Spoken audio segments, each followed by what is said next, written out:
Jadi silahkan buka buku Kasler di bab NIT ya, di bab 2 ada contoh tentang desain eh,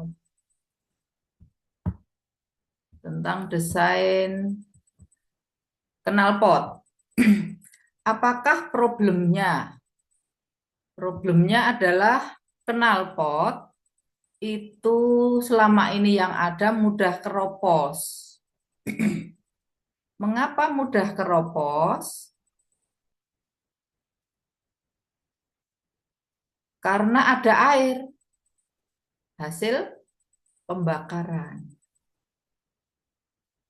Nah, bukankah airnya bentuknya gas, Bu? Iya, betul. Pada saat mesin kendaraan bermotor itu dipakai, suhunya tinggi.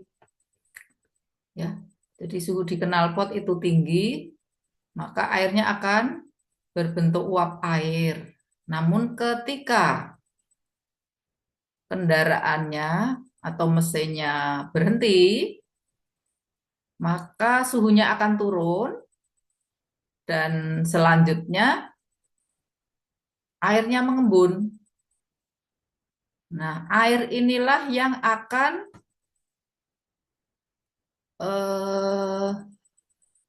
menyebabkan ya, menyebabkan korosi.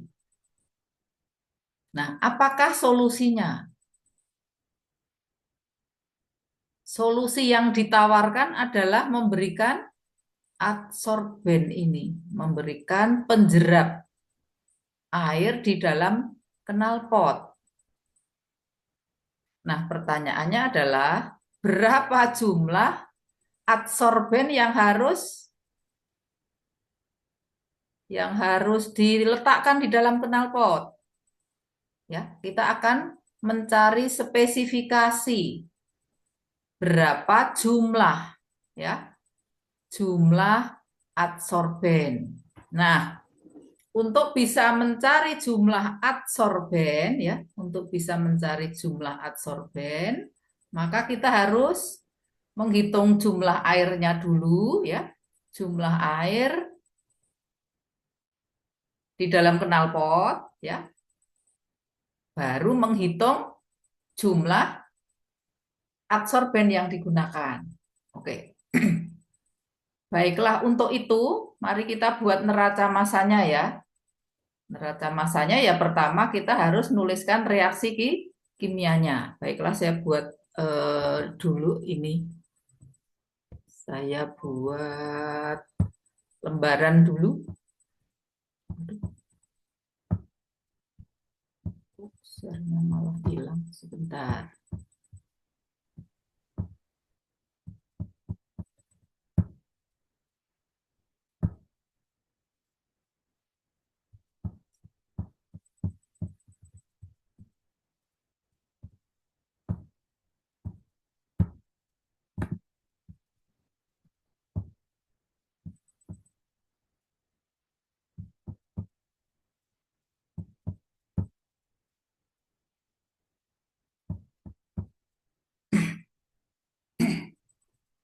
Baiklah, kita buat neraca massanya ya.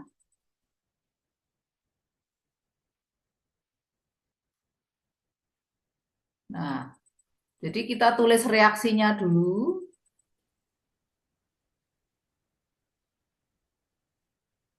Seperti slide tadi, C8H 18 ya, ditambah oksigen akan menjadi CO2 dan H2O. Mari kita betulkan stoikiometrinya ya. Ini 8, ini 9. Oksigennya berapa? Tolong dihitung dari situ.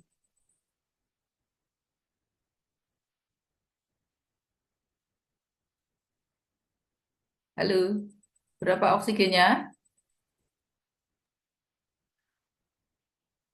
12.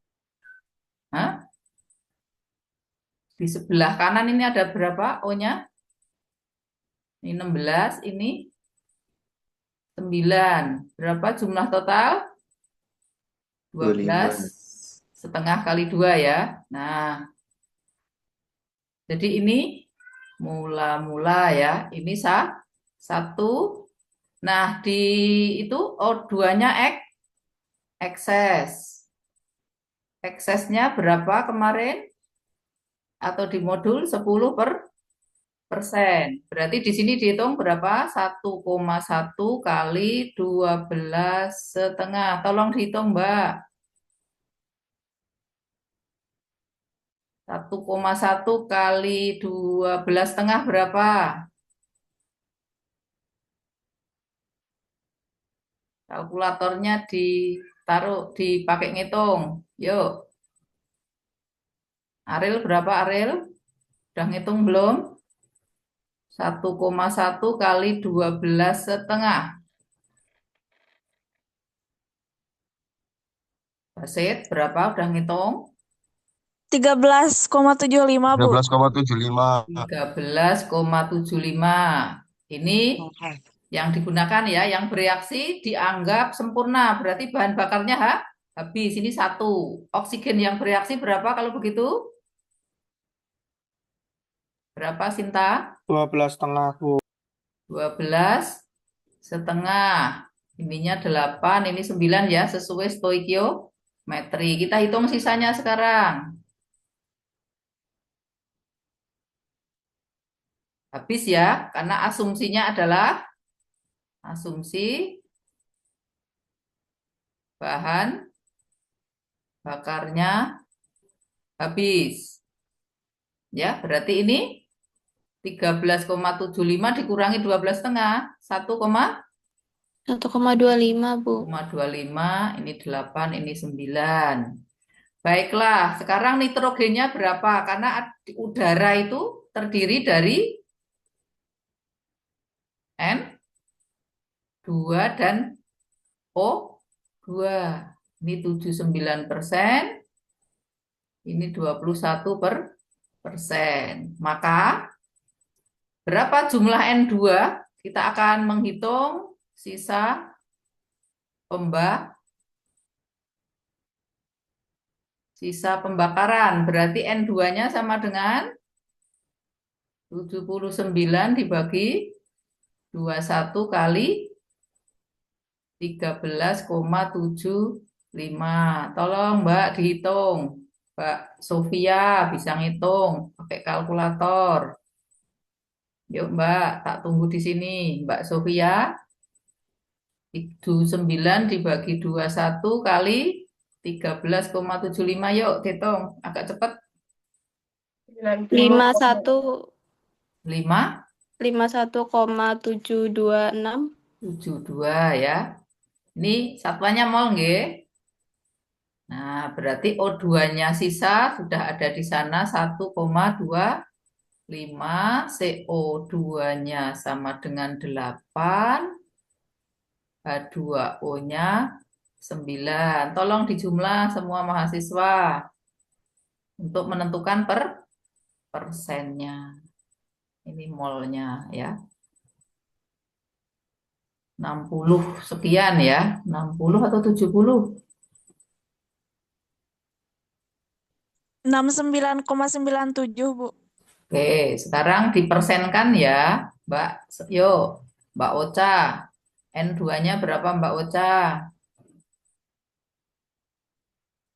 51 dibagi 72.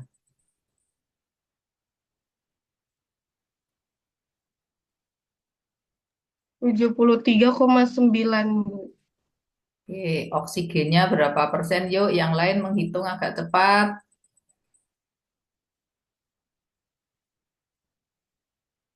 Oksigennya 1,78, Bu. 78. Kemudian CO2-nya? 11,4 11,43, Bu. Nah, H2O-nya di 100% aja, dikurangi ketiga angka ini biar nanti totalnya 100%. Yuk, agak cepat dikit. 12,8 toh. 12,8. Nanti bisa dibandingkan dengan yang ada di PPT ya, itu yang di PPT itu hanya pembulatan-pembulatan yang saya ambil dari buku Kasler. Nah, ini kan mahasiswa ya harus tahu bagaimana membuat stoikiometri, meskipun ini pelajaran yang sudah sangat fasih mahasiswa ya. Nah, sekarang kita akan menghitung eh, massa air yang ada pada knalpot. Ini persennya ya, persen H2O. Oke, baiklah saya buat ini lagi harusnya ya. Oh, di sini aja ya. Saya akan ngitung H2O di sini ya, Mbak, di lembaran ini. Nah, di ruang kosong ini. Nah, lah, habis.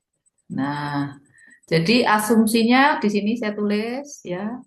Knalpotnya V knalpot berapa?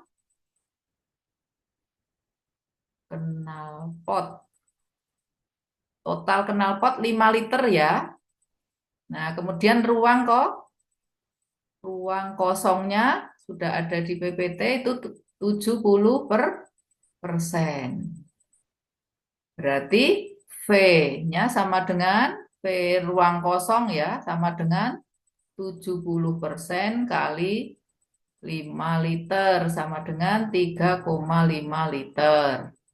Nah, jadi ruangan yang terisi oleh gas itu hanya 3,5 liter.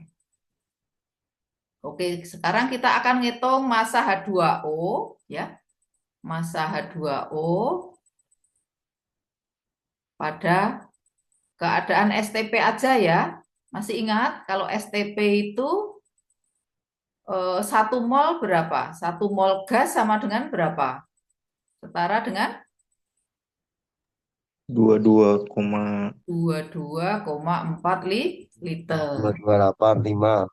Nah, ini ya. Nah, sekarang kita hanya punya 3,5 liter ya. Kita punya berapa mol gas? Mol gas total. Jadi kita sekarang akan hitung massa H2O. Kita hitung molnya dulu. 5 liter kali 70% ya dibagi 22,4 liter per mol. Oke, nanti ini baru ketemu mol total. Ini ada tulisannya total nggih. Mol total. Ya, jadi nanti liternya akan hilang. Jelas sampai di sini? Yang kelas B karena yang kelas A dan E sudah. Berarti ini nanti ketemunya mol total. Artinya mol ini tadi yang sudah kita hitung. N2, O2, CO2 dan H2O. Sementara kita mau ngitung massa H2O, berarti kita hanya akan menghitung mol H2O. Seperti yang di sini, yang sudah mau pakai 12,8 atau 12%, monggo ya. Jadi 12% mol H2O, 12,8 ya, per mol total. Nah, sampai di sini nanti mol totalnya akan hilang. Ya. Tinggal mol H2O. Mau ngitung massa berarti kalikan MR 18 gram per mol. Ya. Nah, silahkan dihitung Mbak, H2O-nya berapa gram? Ini mol H2O ya. Ini gramnya gram H2O. Yuk Mbak dihitung 3,5 kali 0,12 kali 18. Coba dihitung semua mahasiswa.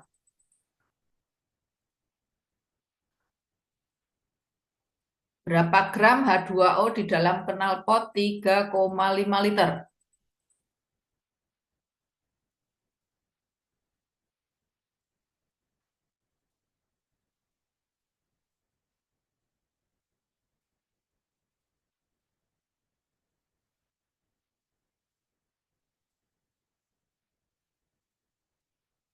Ilman? Temu berapa Ilman? Ayo tampakkan Bisa, wajahmu. Bu. Tampakkan wajahmu Ilman, terus dihitung. Sofia Najla udah ketemu belum H2O-nya? Tinggal ngalikan itu. Ini 3,5 dibagi 22,4 dikali 0,12 dikalikan 18. Berapa Mbak? Mbak Sofia? 0,3375, Bu. 0,3375 ya. Nah, H2O yang ada di knalpot ternyata 0,34 gitu ya kalau mau dibulatkan ya. Kan nih ukur air segini juga ya. Oke. Nah, tadi di PPT sudah disampaikan kalau akan digunakan adsorben. Ya, mau pakai adsorben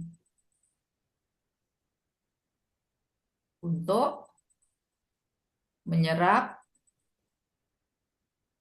0,34 gram H2O. Nah, berarti kita harus memilih adsorben. Ya, kita harus memilih adsorben untuk menyerap H2O. Ya, ini ya. Jadi sekarang hitungannya adalah berapa adsorbennya berapa. Ya. Nah, saya hitung di sini ya. Nah, berapa massa adsorben? Dipilih ya, di sini dipilih misal dipilih zeolit. Nah, kemampuan zeolitnya harus dicari di literatur. Kemampuan zeolit berapa?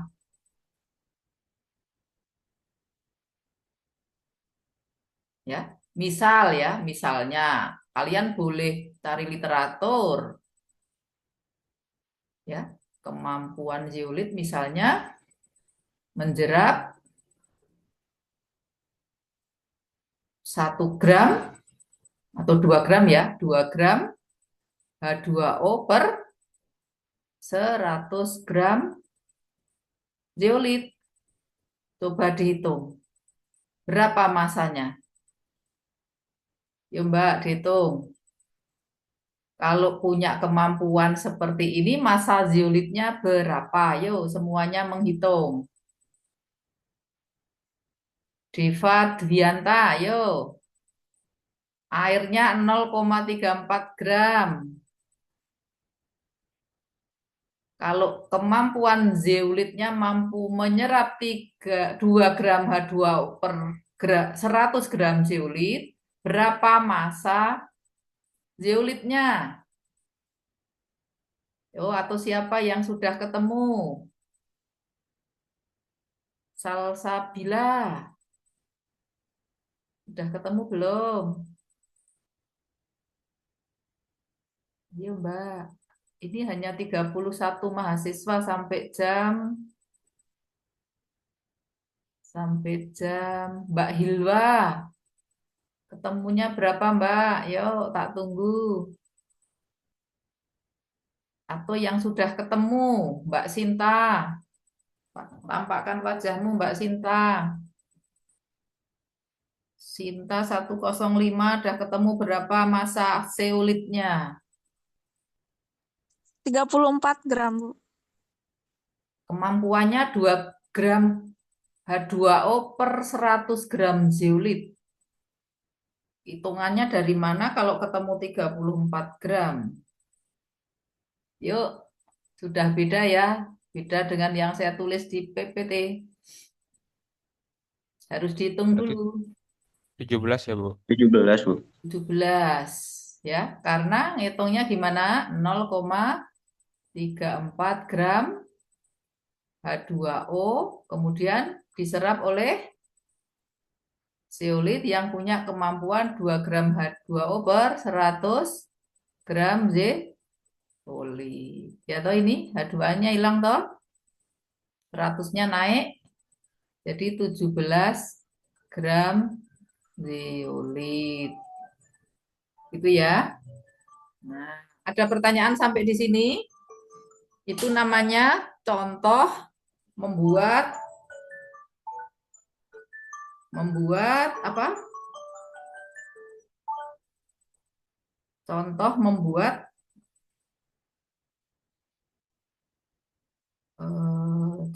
membuat spesifikasi kuantitatif. Yang sudah kita bahas minggu lalu adalah spesifikasi kualitatif.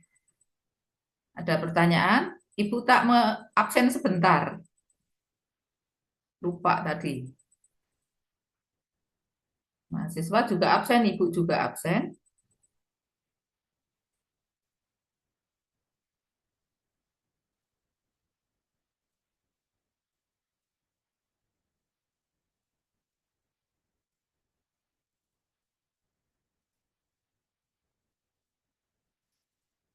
Ya, ada pertanyaan sampai di sini? 31 mahasiswa ya. Oke, nanti saya di akhir kuliah saya screenshot yang hadir. Sampai jam berapa ini sekarang? 7.30 ya. Sudah 30 menit ada 31 mahasiswa. Baiklah ya. Jadi nanti tidak dasarnya sepada aja, tapi yang hadir di Zoom ini yang akan terekam sebagai yang hadir. Sampai kuliah berakhir ya, masih ada di Zoom ya. Baiklah, kalau nggak ada pertanyaan, kita masuk ke, oh iya, adsorbennya tidak selalu harus zeolit ya. Bisa dicari di literatur ya untuk menjerap air, bisa silika gel ya. Nah, pertanyaannya nanti kalau jenuh gimana, Bu? Kan begitu. Karena menjerap itu punya kemampuan tertentu. Nah, kalau jenuh nanti waktu motor atau mobilnya dipakai kan panas lagi ya, maka air yang ada pada adsorben itu akan menguap alias adsorben mengalami regenerasi. Nah, seperti itu. Oke, contoh kedua ya. Contoh kedua pada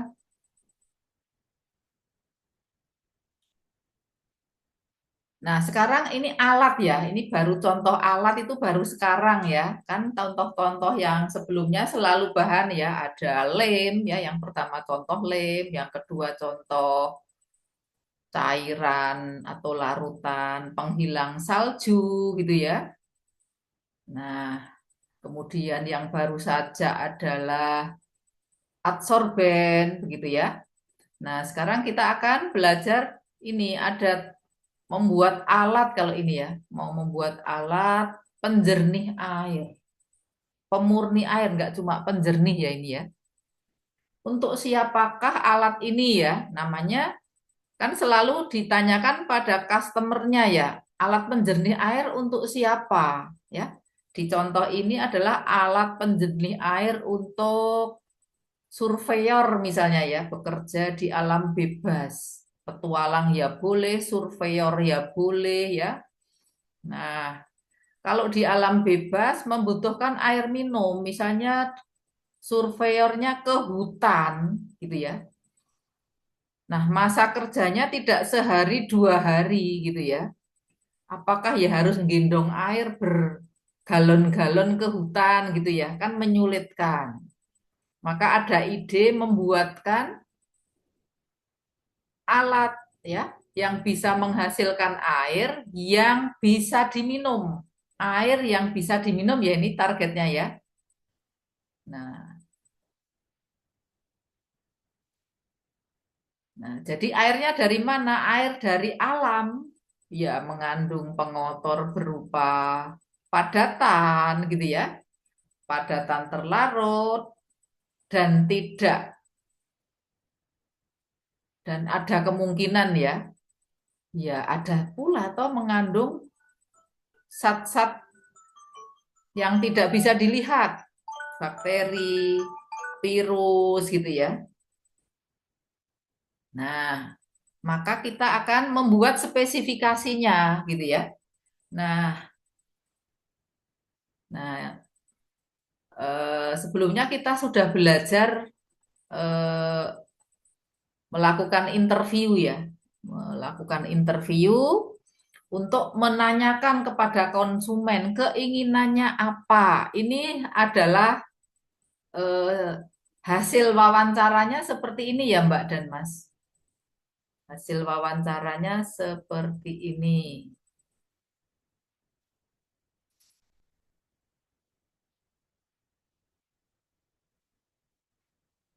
Nah, pertama menghasilkan produk safe water. Artinya apa? Menghasilkan air yang aman untuk dikonsumsi. Kemudian apalagi Mbak? Kan alatnya mau dibawa ya, dibawa berbulan-bulan. Surveyor itu ada yang berminggu-minggu sampai berbulan-bulan ya di hutan gitu ya. Mau dipakai di hutan, dibawa ke hutan ya pengennya yang kecil dan ringan gitu ya. Kemudian inginnya juga alat itu bisa bekerja dengan cepat. Jadi jangan menyaring air seliter aja 3 jam gitu ya. Waduh, selak haus gitu ya. Nah, jadi itu syarat berikutnya. Ini pura-puranya kan bertanya pada surveyor atau petualang ya.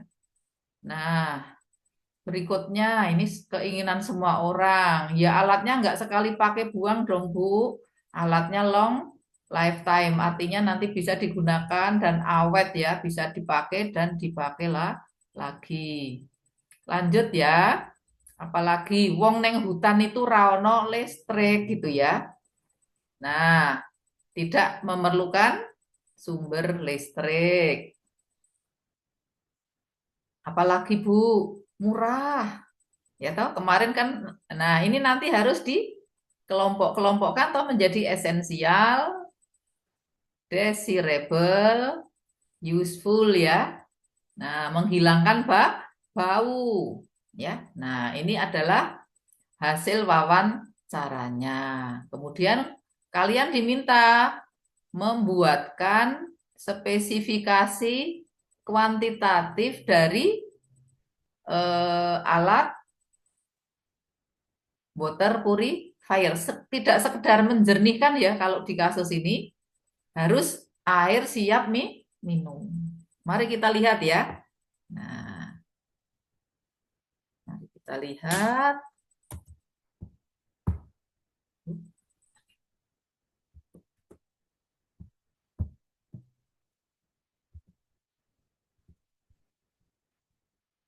Oke, ini sebenarnya sudah ada jawabannya, tapi ya enggak apa-apa. Oke, baiklah. Kalau kita mau merancang alat, kita harus menentukan kapasitas dulu.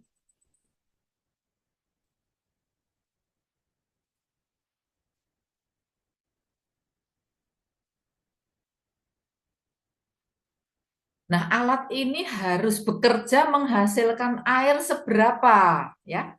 Nah, dihitung mulai dari asumsi kalau orang berpetualang, kalau bekerja sebagai surveyor itu kira-kira satu grup berapa gitu ya. Nah, ya umumnya segini ya. Kalau sendiri ya takut di hutan dimakan harimau nanti ya. Oke, jadi kira-kira ya 2 sampai 4 ya. Nah, paling lama kalau kita mau mengasumsi jangan paling cepat, paling lama berapa? Karena kita akan menentukan kapasitas maksimum. Nah, 2 bulan deh maksimum ya. Nah, rata-rata kalau orang bekerja di lapangan itu kalau teman-teman kalian yang bekerja di lapangan itu umumnya on off ya. On off-nya bisa 2 minggu, ada yang 1 bulan on, 1 bulan off. Nah, ini dimaksimalkan gitu ya, 2 bulan. Kemudian per orang itu minumnya berapa? Minum ini maksudnya ya nggak cuma minum tok. Mungkin bikin Indomie gitu ya. Bikin makanan yang mudah-mudah kan nggak mungkin toh di hutan masak, nggak jadi pekerja nanti. Ya, oke. Oke. Ya ini dikira-kira 5 liter per hari. Maka si alat ini harus menghasilkan air berapa total dan tidak rusak. Kita hitung ya. Ya. Jadi kapasitasnya sama dengan 4 orang ya. 4 orang ya. Dan memerlukan air minum berapa?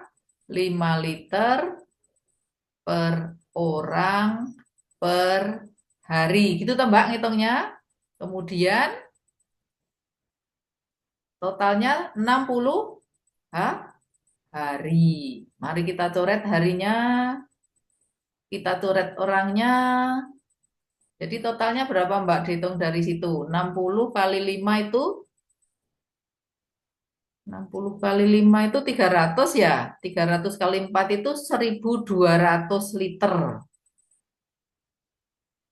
Nah, ya kalau dihitung segini. Tapi di situ dituliskan di apa? Di sini kemudian dinaikkan. Kapasitasnya dibuat aman ya. Nah, harus bisa aman bekerja sampai menghasilkan air 2.000 liter. Jangan dipas 1.200. Kan kebutuhannya 1.200 ini ya asumsinya. Lah kan bisa lebih juga toh. Mungkin saja per hari ada yang memerlukan lebih dari 5 liter. Maka ini dinaikkan kapasitasnya. Artinya selama dipakai di hutan itu harus dipastikan bahwa alat ini tidak rusak. Oke, jelas sampai di situ? Nah, ini tadi untuk menjawab yang fast acting. Kalau 4 orang berarti per hari butuhnya 20 liter. Nah, ini memang belum dihitung secara rinci ya, yang urusan fast acting ini tadi ya.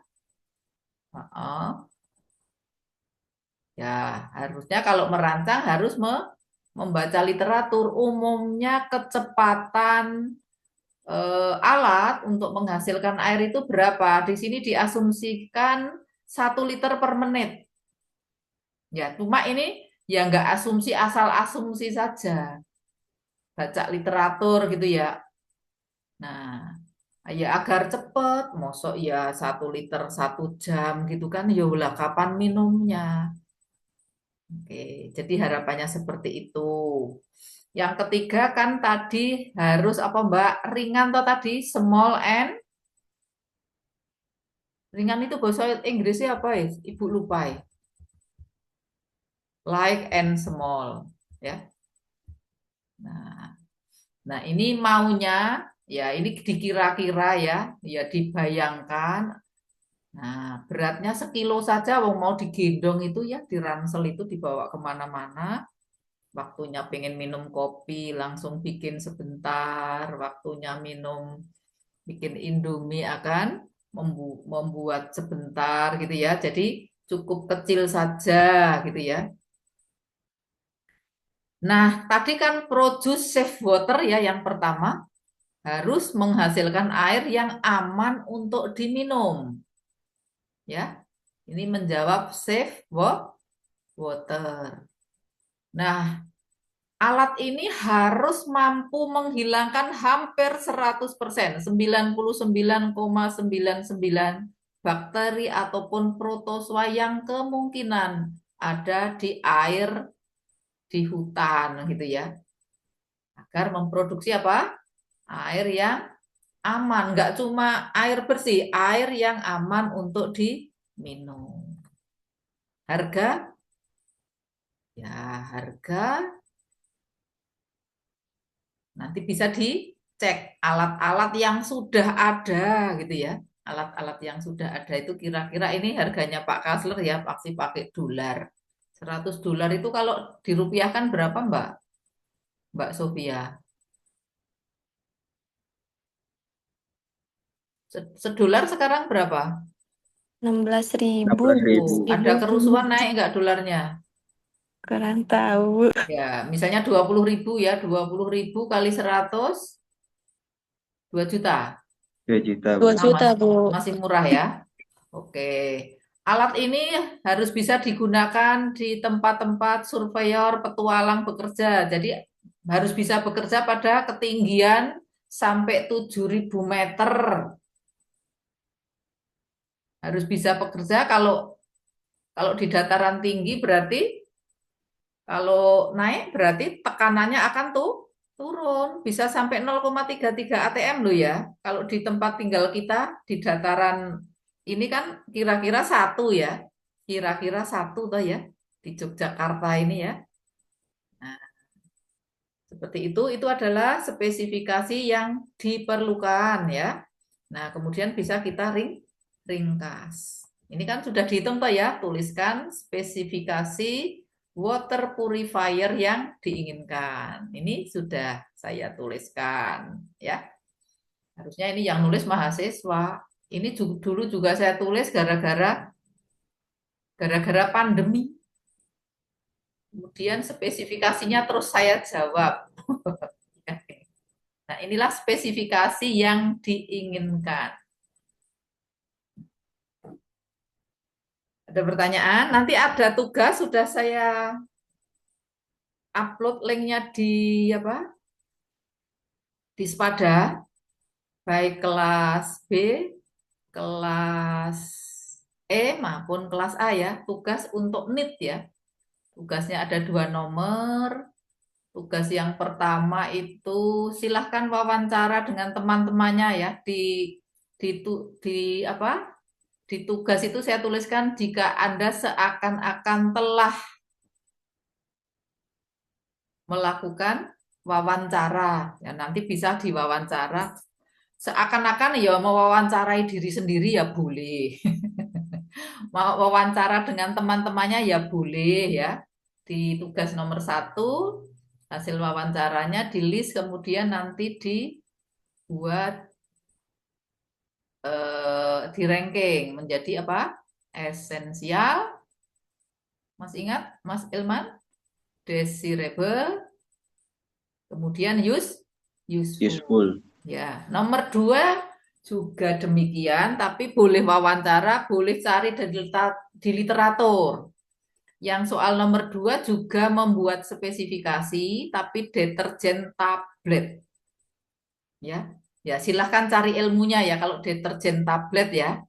Nanti silahkan NIT-nya apa, spesifikasinya di list, kemudian juga dikelompokkan menjadi essential, desirable, dan useful. Oke, jawabannya dikumpulkan saja minggu depan saat kuliah ya. Semoga sudah luring ya. Semoga kondisinya sudah kondusif. Ada pertanyaan sampai di sini?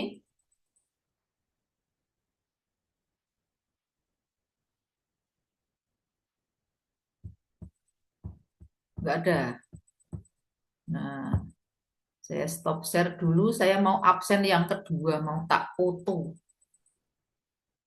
Sebentar ya, Mbak. Atau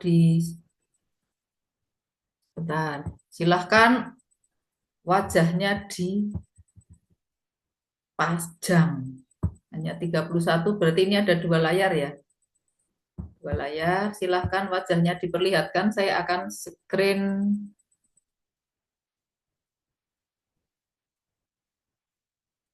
kontor print screen ya. Bentar, tunggu Ibu.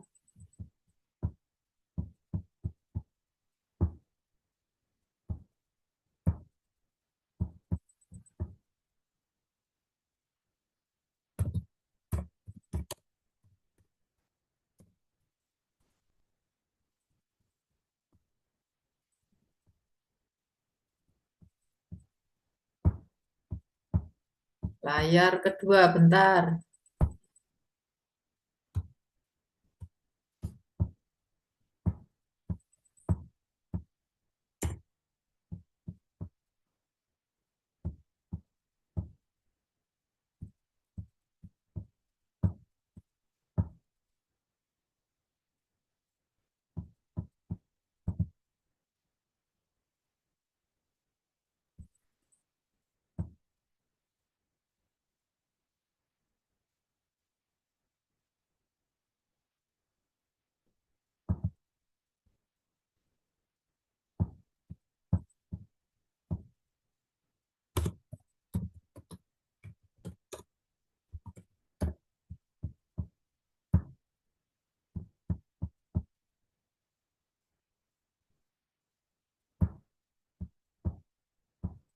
Baiklah,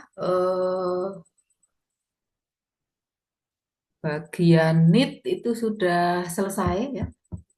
Jadi materi untuk NEET sudah selesai. Saya akan lanjut ke materi IDEA. Mengawali langkah kedua setelah NEET. Jadi untuk langkah NEET, mahasiswa sudah saya beri tugas ya bagaimana menyusun apa spesifikasi ya dari mulai wawancara. Jadi tugas yang saya berikan itu silahkan seakan-akan wawancara ya yang nomor 1. Kalau yang nomor 2 itu karena kalau wawancara mungkin yang ditanya juga sebagian tidak tahu, silahkan cari di literatur NEET-nya deterjen tablet itu apa ya. Oke, baiklah saya share screen untuk topik berikutnya yaitu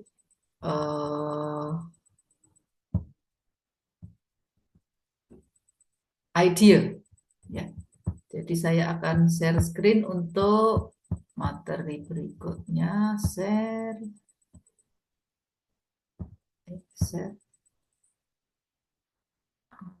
idea itu yang mana?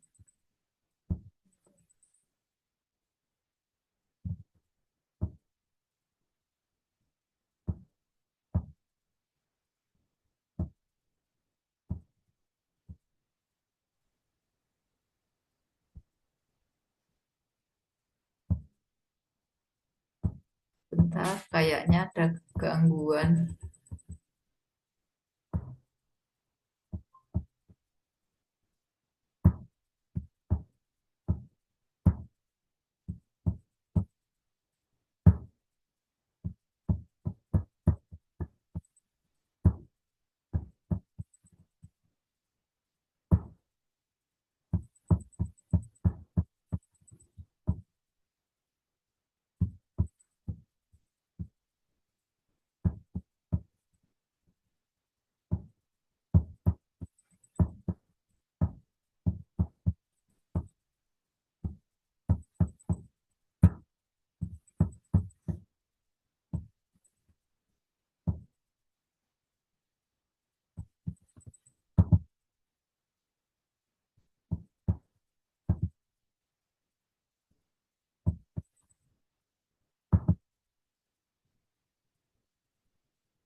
Sebentar kok ada trouble untuk share.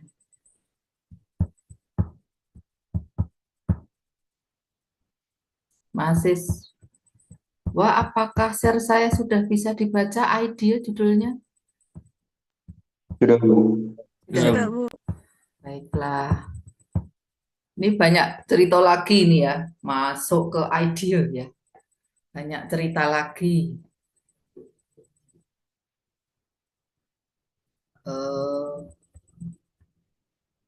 Jadi ide ya, kita awali dengan ceritanya ide perusahaan-perusahaan terkemuka dunia. Ini perusahaan-perusahaan besar dunia ya.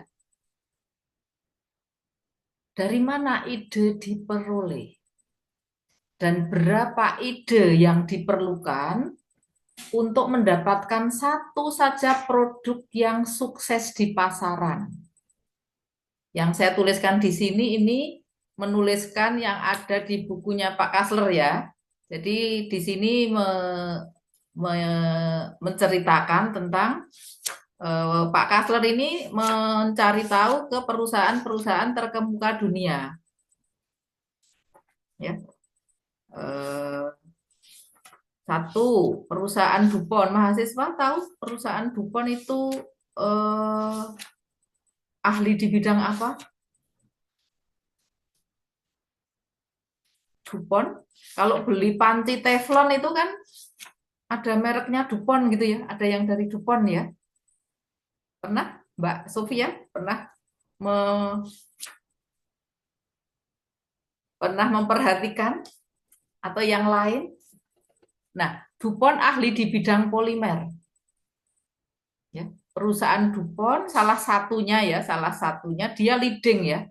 Dia terkemuka, nggak cuma produksi, dia terkemuka di bidang polimer. Ya. Nah, teflon itu adalah salah satu jenis polimer yang terkemuka ya. Kenapa? Dia tahan panas. Ya toh, teflon kan polimer itu dilapiskan pada permukaan logam untuk panci-panci masak ya. Ya, sehingga katanya pancinya anti lengket ya. Nah, DuPont memerlukan 300 ide ternyata untuk akhirnya dibuat ya. Ide itu dibuat menjadi produk dan sukses di pasaran. Ya, itu pengalamannya perusahaan DuPont. Ya. Nah, DuPont ini adalah perusahaan yang mampu membuat rompi anti peluru dari bahan polimer. Ya, dia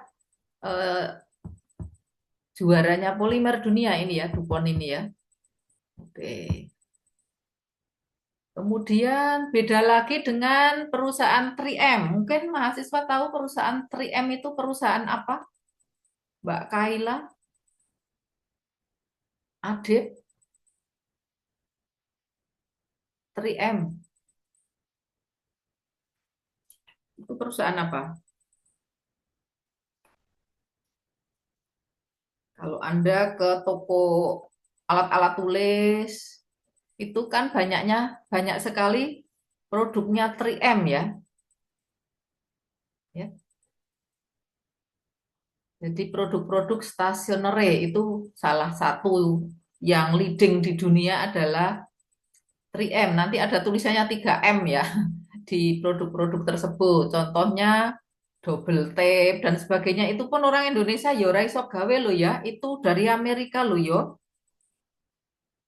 Jangan abaikan cuma double tape ya. Nah, buktinya ya barangnya dari sana, idenya dari sana. 3M itu hanya memerlukan 10 ide untuk satu produk yang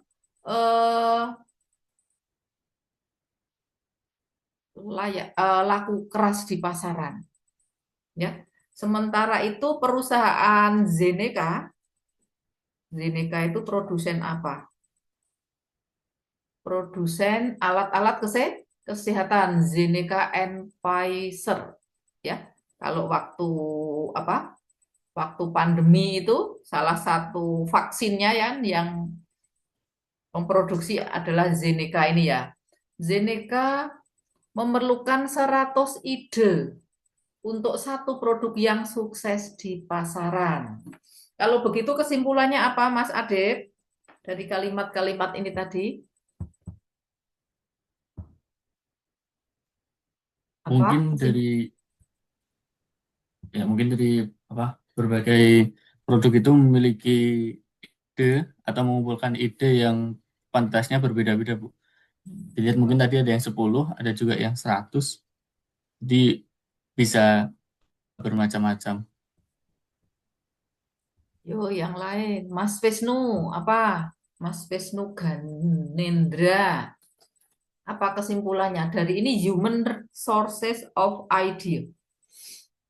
Dibutuhkan banyak ide. Jadi nggak terus satu ide terus jadi produk yang merajai dunia. Tidaklah semudah itu ya untuk mendapatkan atau untuk bisa memproduksi dan menjual yang laku keras di pasaran, itu ternyata dibutuhkan banyak sekali ide. We need a lot of idea. Ya, bisa 10 sampai ratusan ide to get one ya. Ya. Jadi secara umum ya ratusan ide diperlukan untuk menghasilkan satu yang sukses di pasaran. Begitu ceritanya ya tentang ide ya. Jadi kalau kita punya benda-benda barang-barang yang sudah siap di marketplace gitu ya, sudah ada di pasaran untuk produk-produk spesial itu memerlukan ratusan ide. Jadi bukan satu ide digawe yuk bisa jadi nggak laku di pasaran ya. Harus banyak ide digali ya untuk mendapatkan ide terbaik. Oke, lanjut ya. Cerita ini sepanjang kuliah nanti cerita. Nah, dari mana sumber-sumber ide? Nah, kalau perusahaan ingin menciptakan produk baru, pastinya perusahaan akan membentuk tim. Namanya Product Development Team. Nah, tentunya Product Development Team ini nanti harus mencari ide. Ya, bertugas mencari ide. Nah, seperti yang sudah saya sampaikan minggu lalu, kalau pada saat wawancara, pilihlah potensial customer atau biasa disebut apa? Lead user. Orang yang sudah berpengalaman menggunakan produk. Lead user ini di kuliah saya sebelumnya sudah saya sampaikan, lead user ini bisa menjelaskan produk dengan sangat jelas. Tahu kelemahannya. Bisa memberikan ide untuk perbaikan produk. Nah, jadi ide bisa saja dari customer. Tapi customer yang mana? Customer yang potensial. Ya. Oke.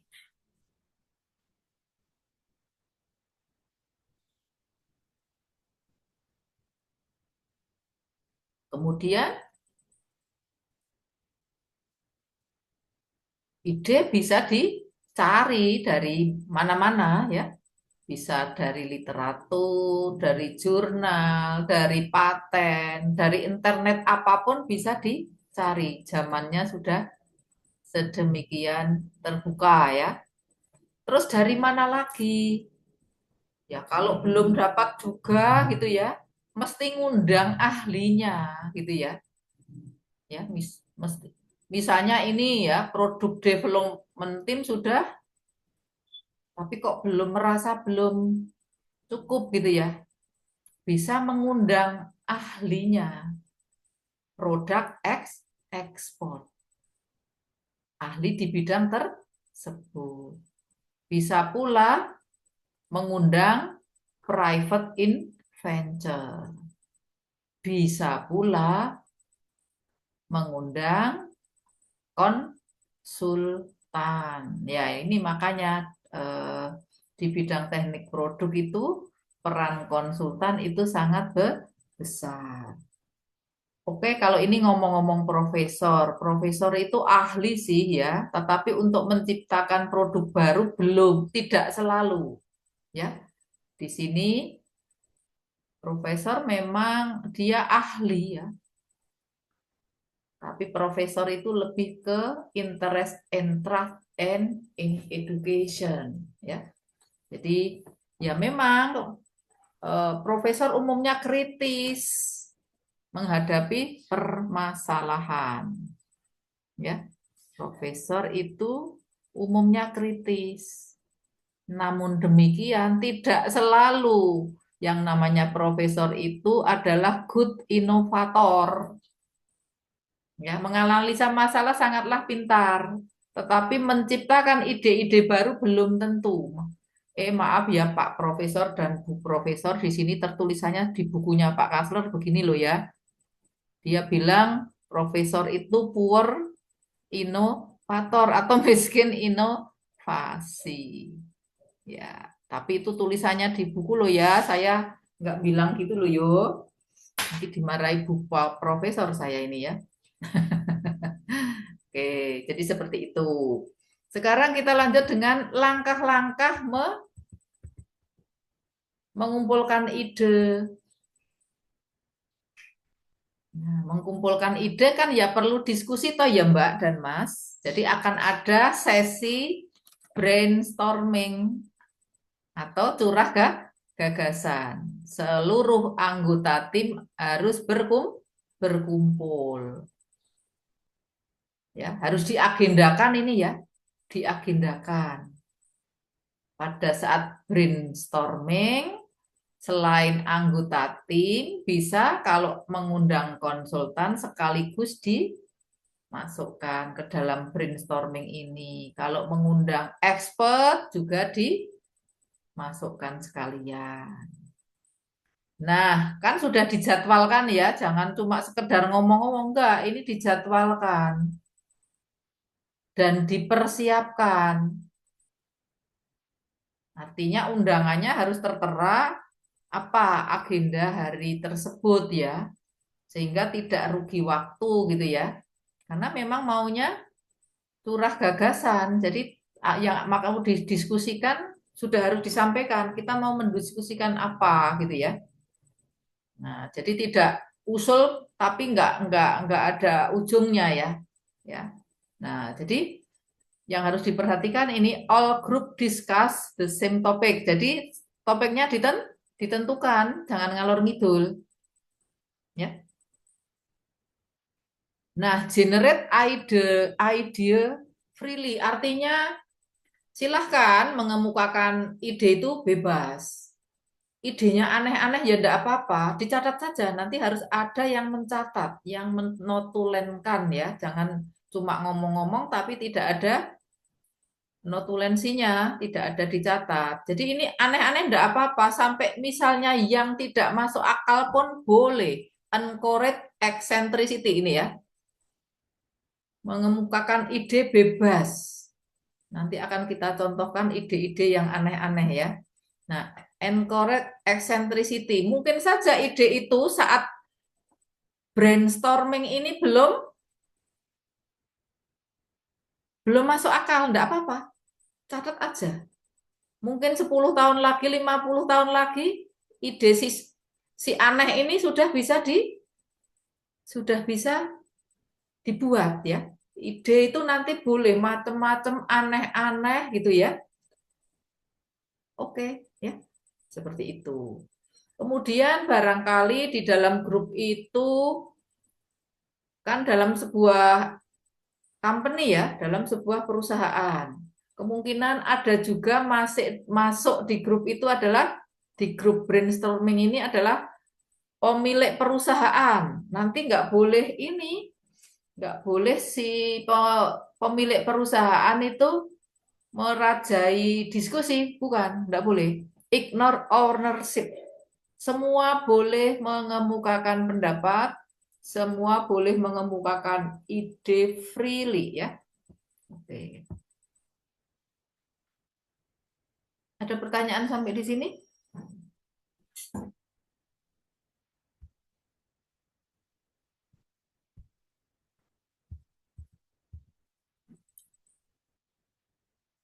Oke.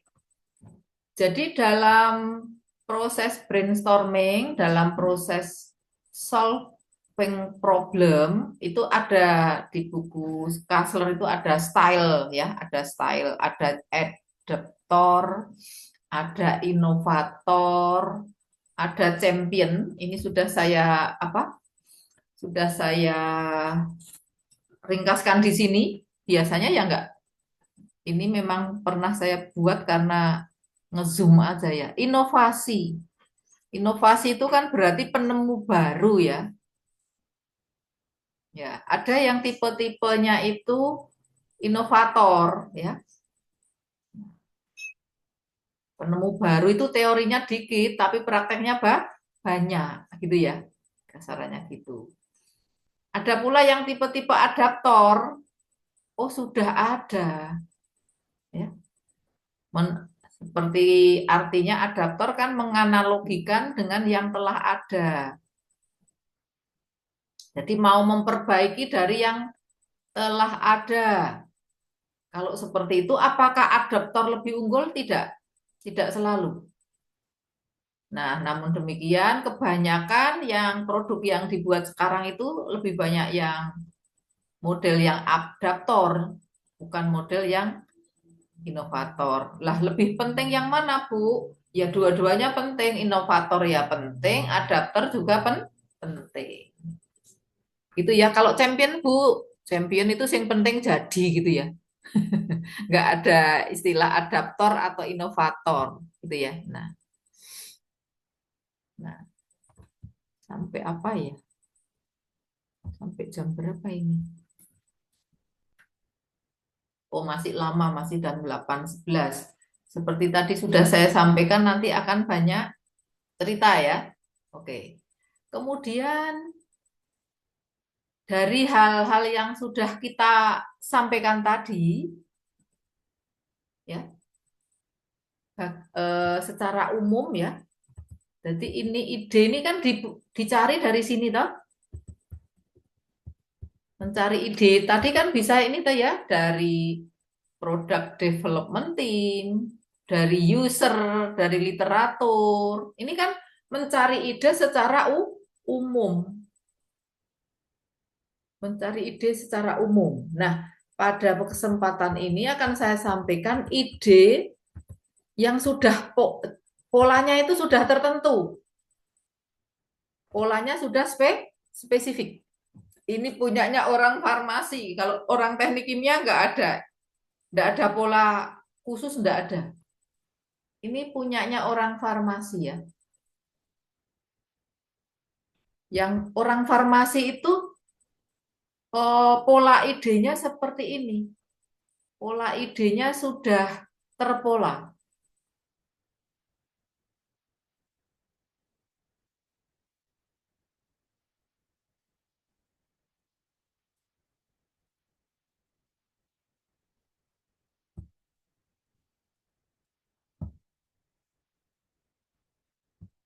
Nah, polanya bidang farmasi ini ada 3. Ya. Pola mencari ide untuk bidang farmasi ini ada 3 pola. Namanya yang pertama adalah natural product screening. Yang kedua adalah random molecular assembly. Dan yang ketiga adalah combinatorial chemistry. Mari kita lihat satu per satu ya. Kita mulai dengan natural product screening. Oke, natural product screening sendiri polanya ada 3. Ya, jadi polanya ada 3. Mestinya itu ya. Nah, pola pertama. Kan farmasi mencari obat-obatan ya Mas dan Mbak ya. Produknya kan obat-obatan ya. Nah, pola pertama adalah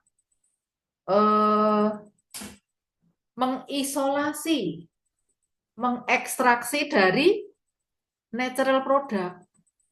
Jadi nggak usah membuat, hanya mengisolasi saja dari natural product. Contohnya apa? Ini contohnya sudah saya contohkan di sini ya. ini hanya isolasi saja mengambil, ya, mengambil komponen yang paling efektif ya. Ya, contohnya ada daun namanya daun remujung. Ya, daun remujung ini setelah diidentifikasi ternyata mengandung komponen yang bisa menggempur batu ginjal. Ya, nah komponennya apa masih disembunyikan itu. Ya, jadi diidentifikasi dulu. Ya, kemudian ada senyawa, ya, ada senyawa kimia yang sangat efektif ya menggempur batu ginjal. Kemudian senyawa tersebut diisolasi ya seperti waktu Anda praktikum apa? Isolasi minyak dari daun cengkeh gitu ya. Nah, ini yang diisolasi adalah senyawa kimia yang bisa mengobati sakit ginjal. Nah, jadi nggak ada reaksi, nggak ada apa-apa, hanya mengisolasi. Kemudian hasilnya dijual. Nah, salah satu mereknya Kalkusol. Kalkusol ini sebenarnya kapsul yang isinya adalah ekstrak dari daun remujung ini. Ya. Sekarang sudah ada merek lain bentuknya larutan, tapi saya mereknya lupa. Ya, ada merek lain ya. Ya, bentuknya larutan. Larutan ekstrak daun remujung ini. Nanti kalau saya pas ke apotek saya tengok-tengok lagi ya. Saya pernah beli masalahnya ya. Ada ya yang lama itu mereknya Kalkusol, bentuknya kapsul atau tablet gitu ya. Jadi dipadatkan gitu ya. Nah, kalau yang baru yang pernah saya lihat di apotek itu ekstrak daun remujung dalam bentuk larutan. Jadi tinggal minum aja gitu ya. Nah, ini namanya eh, nah, kemudian yang lain dalam teh, dalam daun teh itu terkandung senyawa kimia namanya tein ya. Tein ini punya sifat menaikkan tekanan darah. Jadi kalau yang tensinya tinggi jangan minum teh ya. Oke, meskipun rasanya seger, dia seger tapi dia menaikkan tekanan darah. Lah kalau misalnya orang sakit darah rendah, pengen menaikkan tensi, apa ya harus minum teh sebanyak-banyaknya, kembung nanti ya. Maka kemudian tehnya diekstrak ya. Tehnya diekstrak, kemudian kan dapat konsentrasi yang besar ya. Nah, sehingga nanti punya efek lebih besar kalau mau dipakai untuk menaikkan tekanan darah. Nah, kalau diminum tehnya ya efeknya lama. Ya toh? Efeknya lama. Nah, enggak sembuh-sembuh kan nanti sakitnya. Nah, ini namanya isolasi atau ekstraksi ya. Ini pola pertama di bidang farmasi. Nah, pola berikutnya apa tadi? Nah, pola berikutnya senyawa dasar itu dari natural product, kemudian dimodifikasi. Contohnya apa? Jadi sudah ada senyawa dasar dari natural product. Nah, kurkumin, kurkumin itu terkandung dalam kurkuma ya, Mbak. Kurkumin itu nama senyawanya, kemudian bendanya atau itu termasuk dalam golongan jamu-jamu itulah kan ada kunyit, ada jahe. Kalau ini dari kurkuma. Kurkuma itu bahasa Indonesianya apa, Mbak? Temulawak, ya. Jadi ada sejenis jahe, kunir. Itu namanya golongan apa, Mbak? Kok Ibu jadi lupa? Jahe, kunir, laos itu namanya golongan apa? Ada yang bisa bantu Ibu mengingat kok ya lupa? Mbak tahu kunir nggak, Mbak? Jangan-jangan saya tanya nggak pernah lihat kunir. Ilman pernah lihat kunir nggak? Kunir, Oh, enggak Bu. kunyit. Pernah lihat kunyit Pernah nggak? Bu. Pernah Bu. Jahe? Pernah. Pernah. Mbak Sofia pernah lihat jahe? Pernah, Bu. Itu namanya golongan apa, Rempah-rempah. Mbak? Oh, golongannya Nggak tahu ya. Saya kok kebetulan lupa ya. Rimpang atau rizoma gitu. Oh, rimpang, ya, sejenis oh, iya. rimpang. Rimpang itu jenis ininya. Oh, iya, rimpang. Tapi ada namanya kok, Ibu kok ya lupa. Jahe kunir, jahe kunir, laos, gitu ya. Itu namanya, aduh, lupa. Nanti tak inget-inget dulu. Nanti tak catat aja deh biar nggak lupa ya. Oke, kurkumin yang ada dalam kurkuma itu merupakan zat antiinflamasi. Ya. Nah, zat antiinflamasi. Nah, pada saat sekarang itu dosen farmasi UGM itu memodifikasi, ya, memodifikasi senyawa kurkuminnya, artinya direaksikan dengan sesuatu gitu ya, menjadi senyawa baru yang punya sifat khasiatnya lebih manjur. Jadi itu pola kedua. Pola apa di senyawa utamanya sudah ada, tinggal sedikit dimodifikasi biar nggak membuat dari awal. Kalau membuat dari awal kan susah banget gitu ya. Nah, itu pola kedua. Pola ketiga tadi apa, Mbak? Pola ketiga meniru senyawa yang ada pada natural product. Jadi dengan kemajuan teknologi analisis kimia, maka senyawa pada natural product itu bisa diuji ya, diisolasi dulu, kemudian diuji strukturnya ya dengan berbagai peralatan modern, bisa pakai inframerah, bisa pakai mass spectrometer, bisa dengan UV, itu digabung semua datanya. Nanti struktur kimia yang ada pada natural product itu bisa diketahui. Ya. Nah, kemudian ditiru.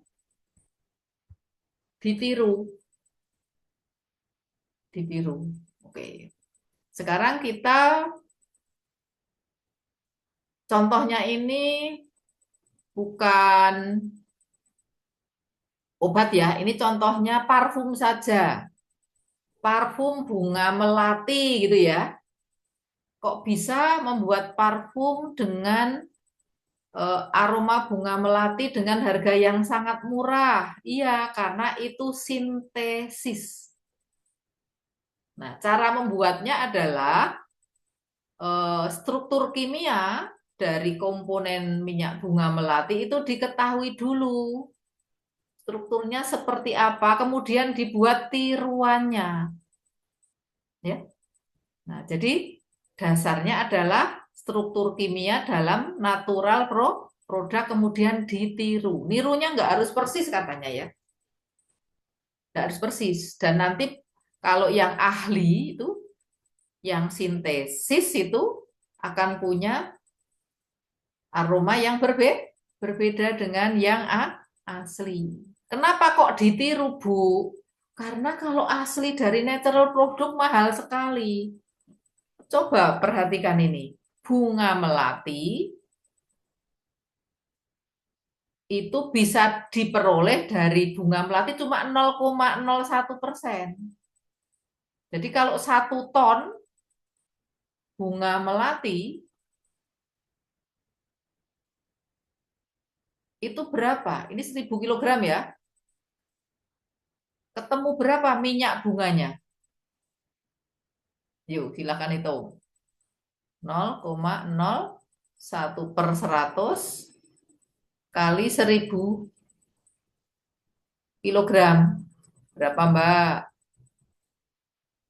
0,1 kilogram. Berapa? 100 gram. Jadi kalau kita mengisolasi, mengekstrak minyak bunga melati dari 1000 kilogram, gram ini gram, maaf gram.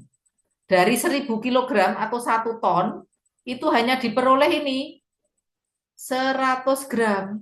100 mili ya, kalau misalnya rohnya 1 ya. Saya ngarang aja.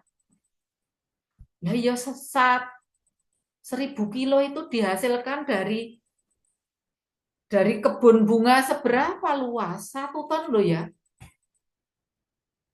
1 ton. Kira-kira berapa hektar ya, Mas Ilman?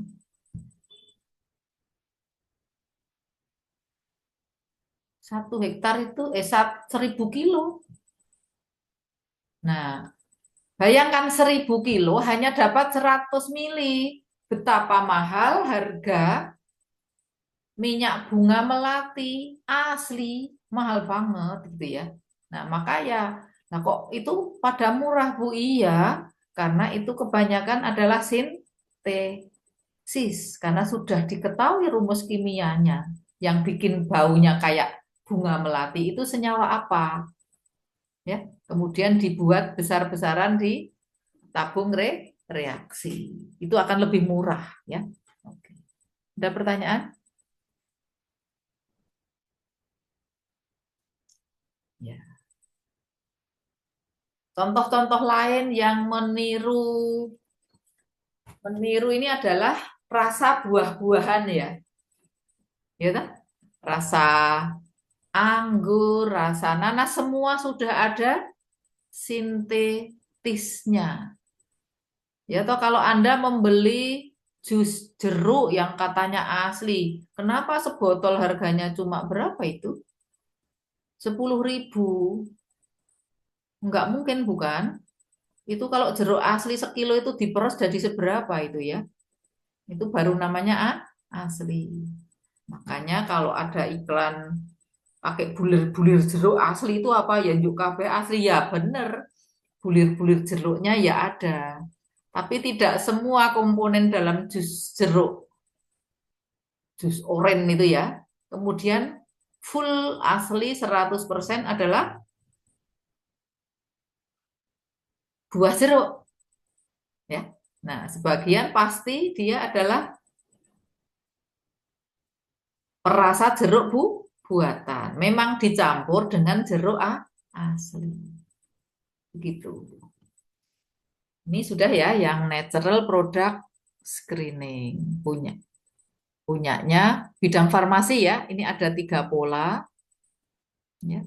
Meniru, mengekstrak saja atau memodifikasi. Ya. Jadi ini adalah polanya bidang farmasi selalu seperti ini. Ya. Polanya selalu seperti ini. Bidang teknik kimia Bu, bidang teknik kimia nggak ada polanya. Ya tadi umum seperti tadi yang disampaikan. Kalau bidang teknik kimia ya masih ini, ide diperoleh dari hasil pemikiran banyak orang. Nah, sekarang jam berapa? Masih 28 ya, sampai 40 nanti ya. Sampai 40 aja karena saya kuliah lagi jam 9. Lanjut ya. Nah, kemudian random molecular assembly. Maksudnya apa toh? Jadi ini melakukan coba-coba. Di bidang farmasi juga ada yang pola coba-cobanya. Kalau yang tadi sudah terpola bukan? Ya, sudah terpola. Yang terpola pertama adalah natural product screening. Yang nomor 2 random molecule. Ini nomor 3 berarti ya. Kok jadi nomor 2 lagi? Saya betulkan dulu. Ini nomor telu no, ya.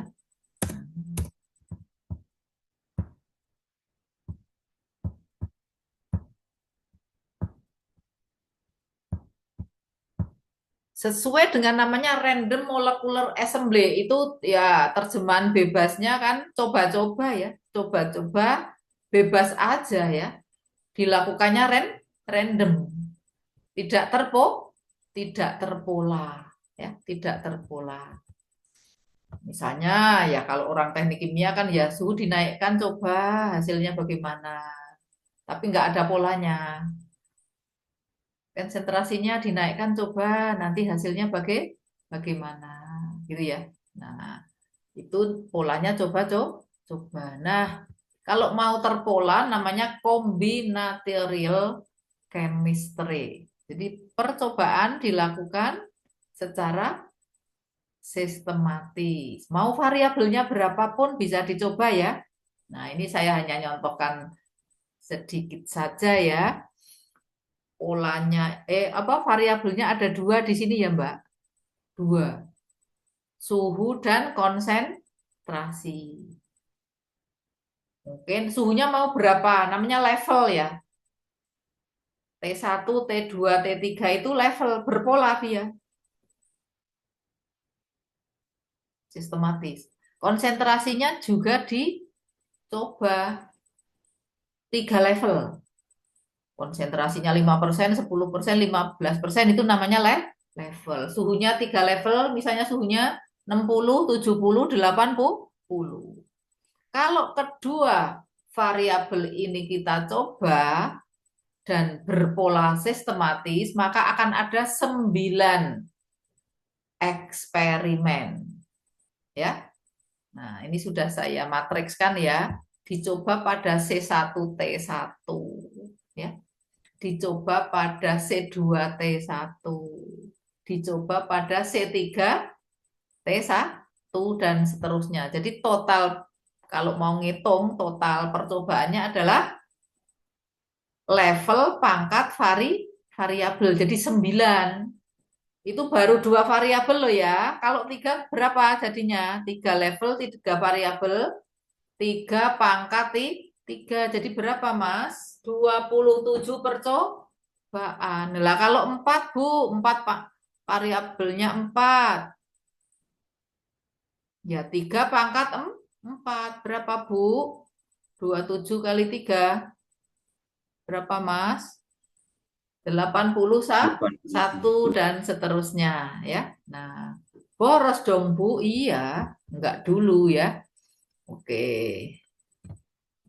Ini sudah saya tuliskan kelebihan dan kekurangan dari random molecular assembly dan combinatorial chemistry. Nah, ini kayak saya tuliskan contoh yang cukup ekstrim ini ya. Variabelnya ada 10. Masa ya percobaannya 3 pangkat 10. Berapa, Mas? 3 pangkat 10, Mas? Ribuan tuh ini ya. Ribuan Banyak, Bu. percobaan.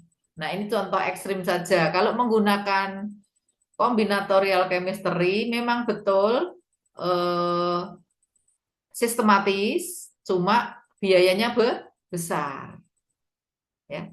Kalau random, Bu, kalau random kan tidak sistematis, jadi lebih irit. Oke. Nah, jadi dipilih yang mana?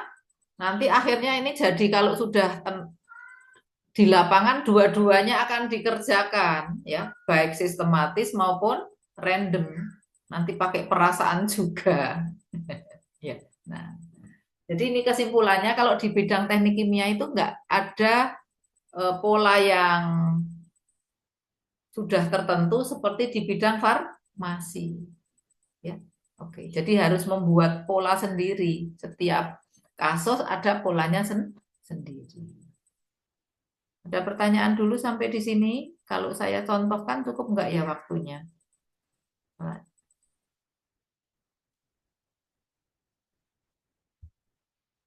Nah, tadi ini adalah yang full cell katalis, ini adalah contoh untuk yang kombinatorial chemistry. Percobaannya banyak, cocok di percobaan ini ya. Jadi tidak semua percobaan cocok dengan metode kombinatorial chemistry. Jadi tidak selalu harus kombinatorial ya, Mbak dan Mas. Nanti tinggal masalahnya apa. Ini adalah contoh pengembangan katalis pada fuel cell. Fuel cell tahu ya, Mbak dan Mas? kuliahnya Bu Profesor Mahreni, fuel cell, sel bahan bakar. Ya. Di sini diceritakan tentang perusahaan Milhau ya. Milhau ingin mengembangkan katalis. Kok mengembangkan katalis toh Bu? Ya. Sebentar, fuel cell-nya dulu tayangkan dulu ya. Fuel cell itu ini contohnya. Apakah dia pakai bahan bakar metanol apa pakai hidrogen? Ya, saya tayangkan yang metanol aja ya, Mas. Nah, perhatikan di sini yang namanya fuel cell itu tujuannya adalah mau menghasilkan energi dari reaksi pembakaran antara hidrogen sama oksigen. Perhatikan ya, untuk DMFC dulu. Perhatikan gambar ini, saya pinjem Google ini ya. Di kasletnya enggak ada. Mau menerangkan fuel cell, tapi kalau enggak mencari, nah, kan enggak mungkin. Nah, jadi di sini bahan bakarnya adalah metanol. Kalau ada kalimat direct metanol fuel cell. Jadi fuel cell yang bahan bakarnya metanol. Kenapa pakai metanol? Kok nggak pakai hidrogen? Karena ya seperti yang sudah dicoba, hidrogen itu tangkinya susah. Hidrogen bayangkan berat atomnya 1, molekulnya 2, diameter hidrogen seberapa? Berarti tangkinya itu harus sangat rapat. Pori-pori logamnya harus lebih rapat daripada diameter molekul hidrogen. Maka menyimpan hidrogen itu tidaklah mudah. Oke, ini udah ya cerita itunya. Nah, ini. Si metanol akan bereaksi di anoda. Nah, inilah yang memerlukan katalis. Katalis inilah yang sedang akan kita rancang. Nah, jadi fungsi katalis adalah mempercepat metanol untuk berubah menjadi H+ ini reaksinya. Jadi ini metanolnya ya, ini metanol akan masuk ya. Kemudian dia akan di anoda ya, ini ada katalisnya. Nah, menghasilkan H+ sesuai reaksi ini. H+-nya akan melewati membran, kemudian akan bereaksi dengan air, ini udara ya maksudnya ya. Akan bereaksi dengan oksigen dari udara, bereaksi di katoda dengan reaksi seperti ini. Nah, reaksi ini akan menghasilkan energi. Itulah yang disebut fuel cell. Ya. Nah, balik ke depan ya. Jadi katalisnya itu kok mau habis ya? Jadi nanti dilanjutkan minggu depan karena waktunya hampir habis. Ini nggak selesai, nanti saya menerangkan. Jadi katalisnya itu mau dicoba. Katalis yang paling baik itu komposisinya seberapa? Ya.